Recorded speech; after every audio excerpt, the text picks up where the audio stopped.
de otros países en Estados Unidos. Llegó el fin del sueño americano en el contexto de un Estados Unidos de Donald Trump. Estamos en comunicación telefónica con Felipe de la Hoz, periodista, basado en Nueva York, especialista en políticas inmigratorias y en el tema de los inmigrantes. Muy buenas tardes, Felipe, muchas gracias por atendernos. Hola, Luciana, ¿cómo estás? Muchas gracias por tenerme en el programa. Felipe, bueno, la primera cuestión es, hemos leído acerca de las redadas que se lanzaron este domingo, estos últimos días en Estados Unidos, ordenadas para detectar inmigrantes ilegales. ¿Cómo ha sido la reacción del arco político de la ciudadanía y qué efectos finalmente tuvieron? Bueno, en últimas, por lo que sabemos al momento, realmente las redadas no terminaron ocurriendo al nivel que se esperaba. Parece que en parte porque, como el mismo presidente Trump básicamente anunció que iban a ocurrir antes del hecho y ya se sabía que iban a ocurrir y en qué jurisdicciones iban a ocurrir, muchas de las cuales son jurisdicciones santuario, es decir, estas que no colaboran con las autoridades federales migratorias. Hubo mucho tiempo para prepararse, para tener como darle a los habitantes de las ciudades la información de que por lo general no tienen que abrir las puertas si no existe una orden judicial y tal. Entonces no hemos visto realmente que hayan habido redadas así demasiadas redadas a lo largo del país como se esperaba. Han habido algunos arrestos, pero realmente siempre están ocurriendo operaciones de este tipo, así que es difícil saber si están relacionadas directamente a esta operación generalizada que se esperaba. Ahora, Felipe, la ciudadanía, a partir de testimonios que uno va viendo en distintos medios de Estados Unidos, reaccionó en algunos casos decidiendo llevar, sobre todo aquellos que por su acento o por su apariencia física podían ser considerados inmigrantes ajenos a la cultura anglosajona de Estados Unidos o al origen racial que define según Donald Trump, o aquellos que están cuestionando la inmigración en Estados Unidos, llevaban sus pasaportes como muestra de su condición ciudadana en Estados Unidos. ¿Eso ha crecido, esa tendencia a andar con el pasaporte encima? Yo creo que sí. Por lo general, las agencias que se encargan del refuerzo de la ley en términos de inmigración, que son dos, la de fronteriza y la del interior, operan con bastante agresividad y es muy difícil en el momento uno poder argumentar en su contra, menos a que tengas algún documento que demostrar. Entonces, legalmente, de hecho, una persona no tiene que mostrar documentos a menos a que el agente pueda decir que existe alguna probabilidad inminente, o sea, que hayan observado algo que les indique que hay una violación de la ley, pero es más fácil, yo creo, poder presentar algún documento que tener que argumentar sobre cuáles son los derechos del ciudadano o del no ciudadano que ambos tienen en este país.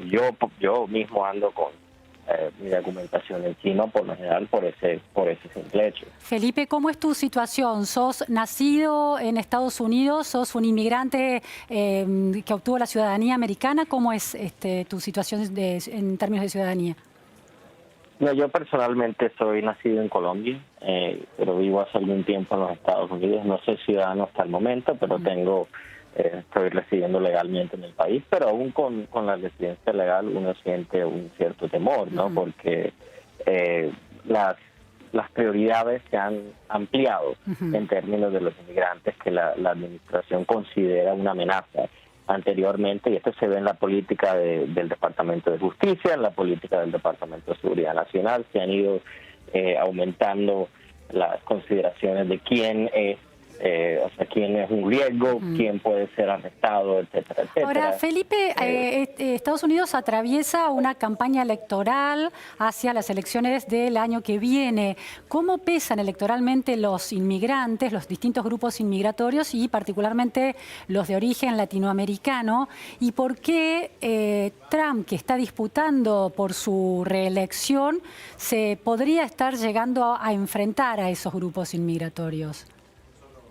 Bueno, sin duda la inmigración en este momento es uno de los temas de mayor importancia política en el país y de hecho muchos de los candidatos han presentado sus propios planes acerca del tema. El problema es que llevan estas discusiones años en funcionamiento y no ha podido haber ningún tipo de acuerdo entre los diferentes bandos entre la gente más anti-inmigrante y la gente más pro-inmigrante. Pero el voto latino, ¿a qué porcentaje representa en Estados Unidos?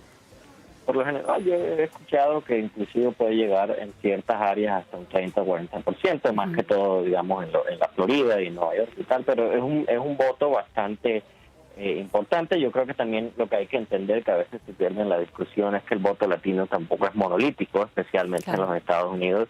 De hecho, hay ciertas poblaciones que tienden a ser más conservadoras, por ejemplo, los cubanos en la Florida, que tienden a ser republicanos, y muchos de ellos están en contra de unas políticas migratorias que son más amplias. Así que no es un voto monolítico, pero por lo general los latinos en el país son liberales, y yo creo que la estrategia del presidente Trump siempre ha sido no necesariamente ganar esos votos, pero enfocarse en el voto blanco, más rural y tal, y los candidatos demócratas sin duda han convertido el tema de la inmigración en uno de los puntos mayores, no solamente en términos de poder presentar sus propios planes, pero en términos de estar en desacuerdo con las políticas actuales del presidente. Es un punto para poder distinguirse de eso. Felipe, otra cuestión que surge es más allá del voto latino, es esta política anti-inmigratoria y xenófoba de Donald Trump, según algunas miradas, que llegó hasta el Congreso en virtud de las referencias que hizo al Squad, a las figuras de las 4 congresistas, la más conocida, Alexandria Ocasio-Cortez. ¿Podés contarnos de qué se trató y cómo se resolvió finalmente? Bueno, no sé si ha habido realmente una resolución, pero bueno, el resumen es que el presidente, que tuitea tanto, famosamente tuiteó que estas 4 congresistas, 3 de las cuales nacieron en el país y una de las cuales fue una refugiada, pero todas son, digamos, ciudadanas americanas en este momento y son representantes electas del pueblo, pero básicamente les pidió que por qué no se iban de regreso a sus supuestos países y que arreglasen las situaciones en esos países antes de regresar y tal. Es claro para mí y para muchas personas que este realmente es un tema racial, porque hay otras personas en el Congreso, en el Senado, que han nacido en el exterior. El senador Ted Cruz nació en Canadá, pero yo dudo mucho que el presidente en algún momento le hubiese dicho algo semejante a ese senador en particular. Yo creo que realmente este incidente ha realzado el hecho de que para el presidente Trump y sus facciones en el Congreso y sus concejales y tal, realmente la inmigración es un problema en particular por las personas que están inmigrando en la actualidad. Tienen este sentimiento de que estas personas vienen de unos países que no merecen tener una entrada a los Estados Unidos, que van a tener un efecto negativo sobre el país. Claro, se revela un poco la polémica que surgió cuando Barack Obama estaba iniciando su primera campaña presidencial y se le adjudicaba una condición de cierta extranjería, ¿no? También. Sí, sin duda, yo creo que es una relación directa. O sea, uno puede ver cómo esta misma historia viene de hace años creándose y la candidatura del presidente siempre fue basada un poco en eso. O sea, el primer discurso que dio para anunciar su candidatura en 2015, fue específicamente relacionado a los inmigrantes mexicanos, diciendo que eran criminales y tal. Entonces, esto no es nada nuevo. Felipe, y yo creo que también... Sí, la última cuestión es en relación a cómo, los demócratas en el Congreso decidieron alentar una crítica a estos dichos del presidente Trump, pero solo 4 congresistas republicanos apoyaron esa crítica. Esto es particularmente, único, el hecho de que los republicanos no hayan interpretado como xenófobas las declaraciones del presidente Trump.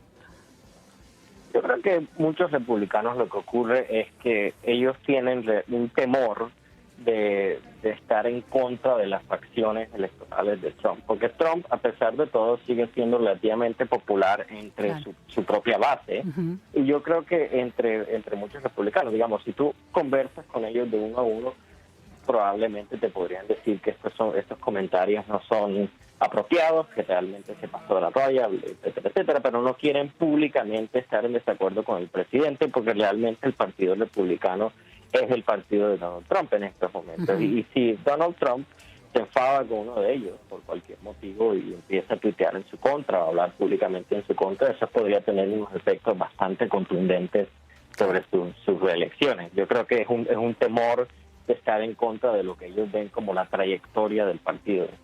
Muchísimas gracias Felipe, desde allí, desde Nueva York, bueno, en relación a este tema de los inmigrantes y de una política agresiva por parte del presidente Donald Trump en contra de ellos. Muchas gracias, muy buenas tardes. Gracias. Nos vamos a un corte ahora.